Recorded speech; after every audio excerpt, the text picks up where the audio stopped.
मम्मा, मैं नदी पर पानी पीने जा रहा हूँ। जल्दी आना बेटा, और मुझे बताए बिना कहीं और न जाना। फिर कुकू नदी से पानी पीने चला जाता है। नदी पर जग्गू का भाभी बैठा हुआ था। कुकू, मैं शहर जा रहा हूँ, क्या तुम भी जाओगे? शहर? मेरा शहर देखने को बहुत दिल करता है, मगर मम्मा नहीं मानेगी। मैं भी अपने मम्मा और पापा से चोरी जा रहा हूँ, तुम भी मेरे साथ ही आ जाओ, हम शाम से पहले पहले लौट आएंगे। मगर हम इतना कैसे उड़ेंगे, हम थक जाएंगे। ये तुम मुझ पर छोड़ दो, हम उड़कर नहीं बल्कि ट्रेन पर बैठकर जाएंगे शहर देखने। ट्रेन का सुनकर कुकू भी मान जाता है और दोनों दोस्त जंगल से गुजरने वाली ट्रेन की पटरी की तरफ चले जाते हैं। वो वहाँ जाकर एक पेड़ पर बैठ जाते हैं। जग्गू, ट्रेन कब आएगी? बस थोड़ी ही देर बाद ट्रेन आ जाएगी। सीटी बजती है और ट्रेन भी आ जाती है। कुकू और जग्गू जल्दी से उड़कर ट्रेन के ऊपर बैठ जाते हैं। घने जंगल और पहाड़ों से होती हुई वो ट्रेन थोड़ी ही देर बाद शहर में पहुंच जाती है। बड़ी इमारतें और बड़ी बड़ी दुकानें देखकर वो दोस्त बहुत हैरान हो रहे थे।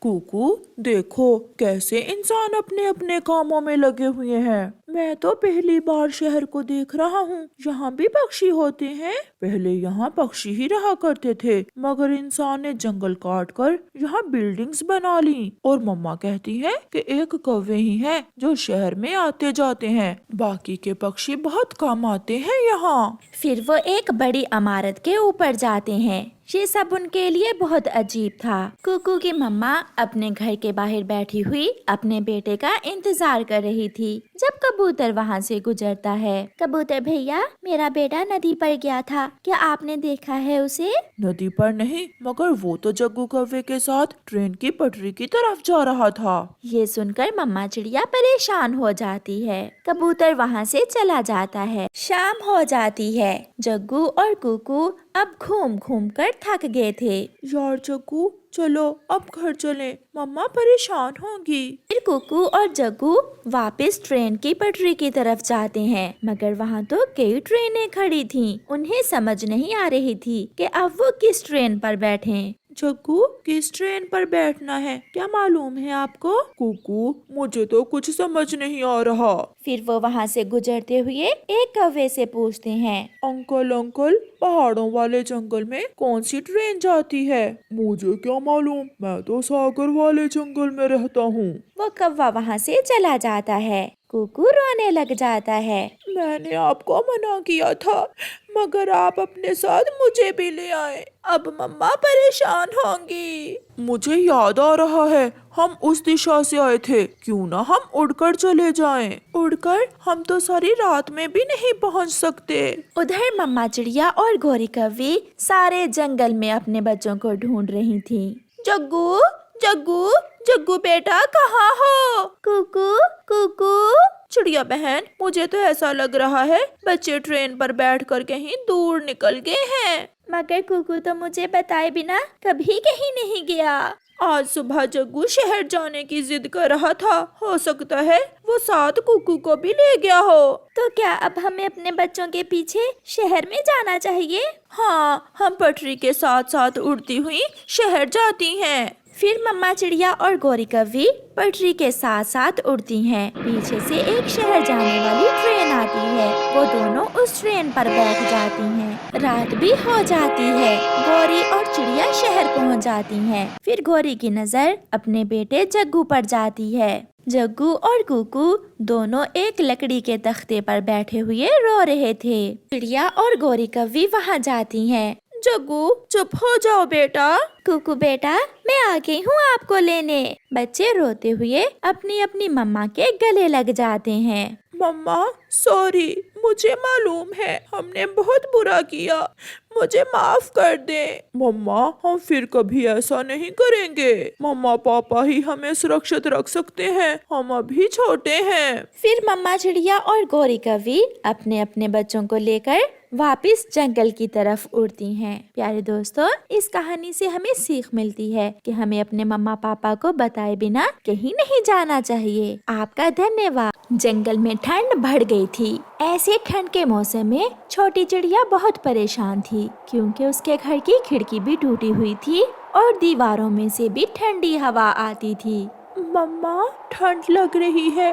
मम्मा, मुझे बहुत ठंड लग रही है। आप मेरे पास आ जाएं बेटा, मैं आपको अपने पंखों में छुपा लेती हूँ। फिर चिड़िया का बच्चा अपनी मम्मा के पास चला जाता है। उनके पड़ोसी कौवों का घर अच्छे से बना हुआ था और उनका घर नया भी था। कौवा और कौवी अपने घर में बहुत आराम से बैठे हुए थे। कालू जी, छोटी चिड़िया तो ठंड से मर रही होगी। हाँ गौरी, उसका घर तो टूटा हुआ भी है और बहुत कमजोर भी। अगर ऐसे ही कुछ दिन और ठंडी हवा चलती रही तो वो चिड़िया और उसका बेटा तो ठंड से ही मर जाएंगे। वो बैठे ऐसे बातें कर रहे थे कि उनके घर के दरवाजे पर दस्तक होती है। कौन कौन है? मैं हूँ चिड़िया, आपकी पड़ोसन कवि बहन। आज रात मुझे अपने घर में आ लेने दें, मेरे बेटे को बहुत ज्यादा ठंड लग रही है। ना ना गौरी, ना, इसे अंदर ना आने देना। इसका बेटा सारी रात चूं चूं करेगा, ऐसे हमारे जग्गू की नींद भी खराब होगी। चिड़िया, ना भाई, हमारा बेटा सो रहा है। अगर मैंने दरवाजा खोला तो मेरा घर भी ठंडा हो जाएगा और मेरे बेटे को ठंड लग जाएगी। कवि बहन, मैं विनती करती हूँ तुम्हारी, प्लीज मुझे आज की रात अपने घर में रख ले। एक बार सुना नहीं, चल भाग यहाँ से, बड़ी आई पड़ोसन हमारी। चिड़िया निराश होकर फिर से अपने टूटे हुए घर में चली जाती है। सुबह हो जाती है और चिड़िया अपने बेटे को लेकर धूप में बैठी हुई रात की ठंड दूर कर रही थी। कुकू बेटा, आज की रात तो गुजर गई, अब हमें कुछ ना कुछ करना होगा। मम्मा, क्यों ना हम अपने घर की दीवारों पर केले के पत्ते लगा लें, ऐसे हम ठंडी हवा से बच सकेंगे। हाँ कुकू बेटा, आइडिया तो अच्छा है आपका। केले के पत्ते बड़े भी होते हैं और मजबूत भी, मगर हम केले के पत्ते लेंगे कहाँ से? नदी के पास। मम्मा, नदी के पास केले का पेड़ है, हम उस पेड़ से केले के पत्ते ले आते हैं। फिर मम्मा चिड़िया और उसका बेटा नदी पर जाते हैं। चिड़िया अपनी छोटी सी चोंच से केले के पत्ते तोड़ रही थी और उसका बेटा कुकू उन्हें एक जगह इकट्ठे कर रहा था। कुकू बेटा, आज के लिए इतना ही काफी है। आज हम खिड़की और सामने वाली दीवार पर ये पत्ते लगा लेते हैं, बाकी का काम हम कल करेंगे। फिर वो माँ बेटा केले के कुछ पत्ते लेकर वापस होते हैं। घर जाकर मम्मा चिड़िया सबसे पहले टूटी हुई खिड़की पर केले के पत्ते लगाती है और फिर सामने वाली दीवार के छेद अच्छे से बंद कर देती है। वो माँ बेटा थक जाते हैं।